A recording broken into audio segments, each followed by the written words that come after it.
Welcome aboard! You have found the first episode of a FS 2020 tutorial series dedicated to those flying with gamepads and or just interested in the landscapes rather than simulated aircraft operation. Now granted, there are a lot of dedicated sim flying channels out there already, and the in-game tutorials are also quite good for teaching you some realistic aircraft usage. But speaking for myself, doing simulation flight is only half the reason I got this game. The other half is a kind of Google Earth replacement, exploring landscapes, looking around and having fun. And for this second half I fly with a gamepad, mostly from external cameras, despite the fact that I have a full-on HOTAS flight stick right here. Reason being the analog stick for looking around smoothly and the more compact control of the craft. If you have found a bit of yourself in that description, this tutorial is just the right place. This series will teach gamepad flying, giving you full control of that metal bird in the most hassle-free way and ignoring all those pesky safety rules you need to abide in real flying, like radio comms or staying away from terrain. But before we hop into the sky, let's look into the control setup. A car has only one rotating axis, along its center upwards. A plane though has 3 axes, in every direction. Therefore, I'd recommend using 3 analog inputs for those. Namely, I'd put pitch on the left analog stick up down and roll on its left right. For the yaw, try putting it on the left and right trigger buttons in the back. On modern controllers like modern Xbox or PS4 controllers, those are analog pushers these days. This leaves the right stick for external view around the craft. Though at the time of recording this seems only possible using them as digital buttons. Currently you cannot assign 2 axes to the same in-game axis, each controlling half. Well, I hope this changes in the future though. Other essentials you should map are the throttle, the flaps, the gear brakes and parking brake, as well as pause. This should be enough for basic getting around. It helps down the line when you also map the trim for pitch, roll and yaw, which needs 6 more buttons. If you are running out of buttons by now, consider using a context button, meaning that you need to press another button at the same time, like how Control or Shift work on your keyboard. For such context buttons, I recommend the other 2 rear buttons above the triggers, as you don't need your thumb to press them. Finally, make sure the settings are also set for automatic engine mixture, so you don't need to think of that. Another thing you might want to disable is the aircraft stress damage, because that will allow you to fly as fast as you want without getting error screens. And if you're just there for looking at landscape, you could even disable the crash damage and fly against everything. Now let's actually hop into a plane. Anything smaller than a jet will do for the start. Just pick a spot, maybe a large city, just not on the ground. It should say airborne right here. And off we go!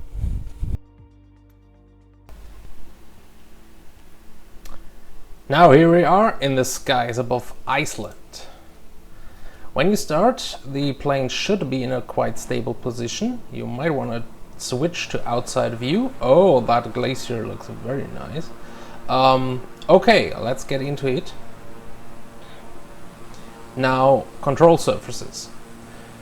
You have set up your rudder in the back, like this, for left, and this for right, which is basically how you would turn a car, but is not really how you would turn a plane. This is only useful for final approach corrections to really set up the plane for final approach. How you actually fly the plane is with the 2 other axes.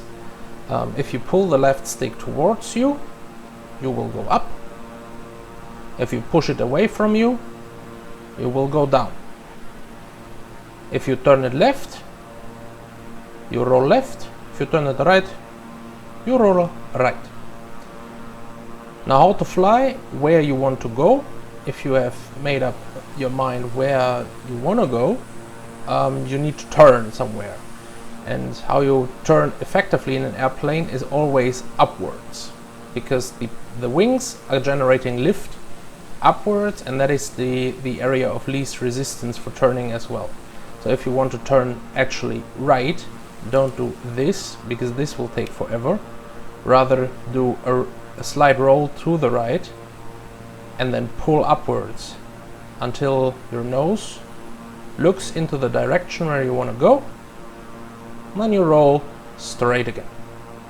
If you want to turn left, do the same thing, other side around, turning, pulling upwards until you look into the right direction, and turn level again. This is how you fly, basically. Then with your throttle, you see the throttle of the engines in the bottom left corner. You can go faster and slower.